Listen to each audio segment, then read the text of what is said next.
तो अब मेन सवाल ये आता है कि INDI अलायंस ऑपोजिशन ने इस बार बनाई है, लेकिन अगर इसको हम हटा दें कि ये नहीं हुआ, तो ऑपोजिशन के पास इस इलेक्शन के लिए जो अब आने वाले हैं उसके लिए बेस्ट ऑप्शन क्या था आपके हिसाब से दिव्यांशु? मेरे हिसाब से अगर ये अलायंस नहीं होता, ये गठबंधन नहीं होता INDI, तो मतलब मेरे हिसाब से, मेरा कहना सही भी हो सकता है गलत भी हो सकता है, लेकिन मुझे लगता है कि अगर कांग्रेस और जो सारी 28 पार्टियां एकजुट हुई हैं, अगर अलग अलग लड़ती तो आम आदमी पार्टी या समाजवादी पार्टी या तृणमूल कांग्रेस या जनता दल और भी जो पार्टी है उनको तो उतना फर्क नहीं पड़ता, लेकिन जो सबसे बड़ी नेशनल पार्टी है कांग्रेस, उसको फर्क पड़ सकता था मेरे हिसाब से, क्योंकि कांग्रेस जितना एक्टिव थी, काफी टाइम से एक्टिव है। राहुल गांधी ने भारत जोड़ो यात्रा किया, अभी आजादपुर मंडी में एक फल विक्रेता से पर्सनली मिले, अपने घर इनवाइट किए, कुछ टाइम पहले करोल बाग में गए, मैकेनिक से मिले, बातचीत की, अभी कीर्ति नगर जो एशिया का मार्केट है, फर्नीचर मार्केट, वहां पे गए, वहां पे जो बढ़ई होते हैं, लकड़ी के कारीगर होते हैं, उनसे बातचीत की। तो काफी फील्ड में एक्टिव है, कहीं ना कहीं उसका पॉजिटिव इम्पैक्ट तो आ ही रहा है। जनता से अगर आप डायरेक्ट एक बड़ा लीडर मिलता है तो कहीं ना कहीं सपोर्ट मिलता है और अच्छा इम्पैक्ट जाता ही जाता है, चाहे कुछ भी हो। तो मेरे हिसाब से अगर वो इंडिपेंडेंट लड़ते, विदाउट अलायंस, विदाउट गठबंधन, तो शायद एक अच्छा इम्पैक्ट पड़ सकता था, या हो सकता है अभी भी अलायंस एक अच्छा उनका डिसीजन हो, शायद इलेक्शन जीत दें। हाँ, यही है कि अलायंस हो सकता है अच्छा डिसीजन, लेकिन राहुल गांधी जो हमने देखा है कि हम कह सकते हैं कि राहुल गांधी पिछले कुछ साल में मैच्योर हो गए एज एन अपोजिशन लीडर, क्योंकि पहले देखे जाए तो इंटरनेट भी उनकी साइड नहीं था, ट्रोल बहुत होते थे। जो उनकी फेमस क्लिप है आलू डालो सोना निकलेगा, वो बहुत ज्यादा आउट ऑफ कॉन्टेक्स्ट है, लेकिन वो भी मीम कल्चर में बहुत पार्ट हो गई है। लेकिन अब कुछ साल में जब से उन्होंने भारत जोड़ो यात्रा करी है तो उन्होंने पब्लिक फेवर कह सकते हैं जीत लिया था, लेकिन अब उन्होंने दोबारा से अलायंस बना लिया, तो उनके वोटर बेस को भी हल्की सी कंफ्यूजन हो गई कि अब क्या किया जाए। अगर अलायंस जीतती भी है तो क्या राहुल गांधी जो उनके लीडर हैं, जो उनके फेवरेबल लीडर होने चाहिए उनके हिसाब से, उनको पोजीशन मिलेगी अच्छी? तो ये बहुत बड़ा कंफ्यूजन वही है, लेकिन हो सकता है कि ये उनके लिए अच्छा डिसीजन हो सकता है बुरा डिसीजन हो। अब देखना होगा कितना सक्सेसफुल होता है ये अलायंस। हाँ जी, हाँ जी। और वैसे भी अभी अप्रैल मई के महीने में इलेक्शन होने हैं, तो काफी टाइम में पता लगने का। हो सकता है कि और डेवलपमेंट आए, हो सकता है कि अलायंस ऑलरेडी कुछ एक कॉमन गोल लेके बनी हो, जो हमें ना पता हो, जो हमें धीरे धीरे पता चले।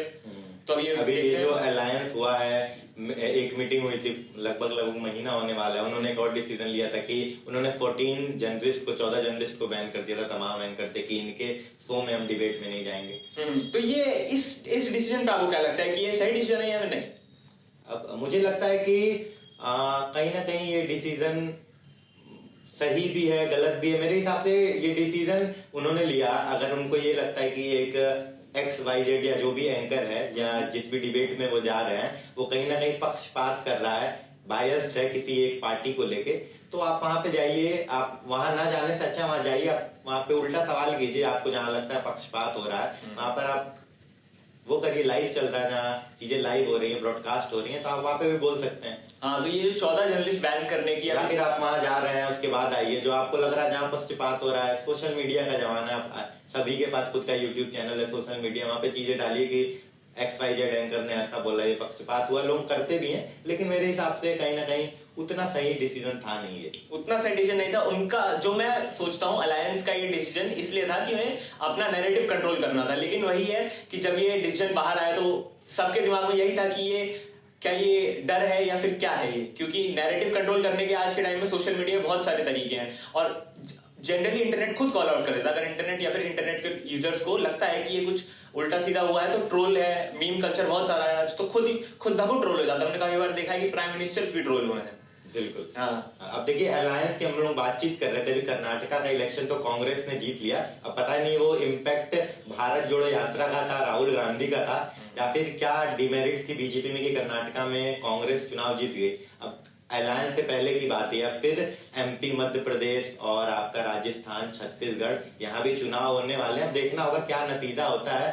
अलायंस के बाद जिस राज्यों में चुनाव है, विधानसभा के चुनाव की बातचीत कर रहे हैं अभी, तो क्या इम्पैक्ट रहता है, क्योंकि बिना अलायंस के तो कांग्रेस ने जो कर्नाटका का चुनाव था अच्छा परफॉर्म किया। अब देखते हैं अलायंस के बाद जो उनके विधानसभा के चुनाव है उस पर कितना इम्पैक्ट पड़ता है। लेकिन वहां तो कोई अलायंस नहीं है, लेकिन इम्पैक्ट देखने लायक होगा, क्योंकि अभी चुनाव नजदीक आ गया है। पब्लिक परसेप्शन में तो चेंज होता ही है। पब्लिक परसेप्शन में तो बहुत चेंजेस आते हैं। और बाकी हमने स्टेट इलेक्शन जो आने वाले उनकी लिस्ट आ चुकी है, डेट मतलब जिस डेट्स को इलेक्शन होने हैं वो आ चुकी है, बिल्कुल आ चुकी है। और छत्तीसगढ़, मध्य प्रदेश, राजस्थान, हर जगह चुनाव की तैयारी जोर तोड़ से चल रही है। 24 की भी तैयारी चली रही है। अब देखना होगा बीजेपी NDA पे कितना प्रभाव पड़ता है अलायंस का।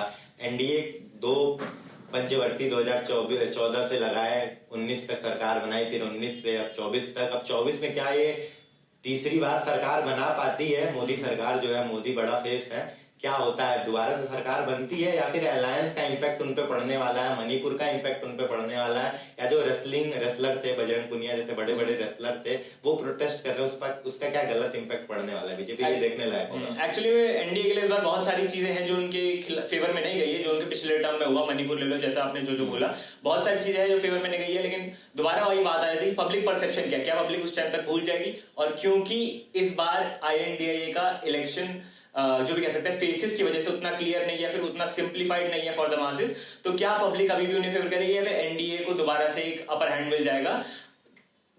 जो उन्होंने नेगेटिव्स है उनकी साइड में, उनके अलावा कि उन्हें उसके अलावा भी अपर हैंड मिल जाएगा, क्योंकि उनकी ऑपोजिशन का जो भी फेस है वो स्ट्रांग नहीं है, या फिर फेस है ही नहीं इतने सारे फेसेस होने की वजह से। बिल्कुल, अब पॉजिटिव और निगेटिव इम्पैक्ट जो है, प्रभाव है, दोनों ही तरफ है। चाहे हम एनडीए बीजेपी की बात कर लें या INDIA अलायंस की तरफ कर लें, ठीक, दोनों तरफ कुछ पॉजिटिव इम्पैक्ट है, कुछ नेगेटिव इम्पैक्ट है।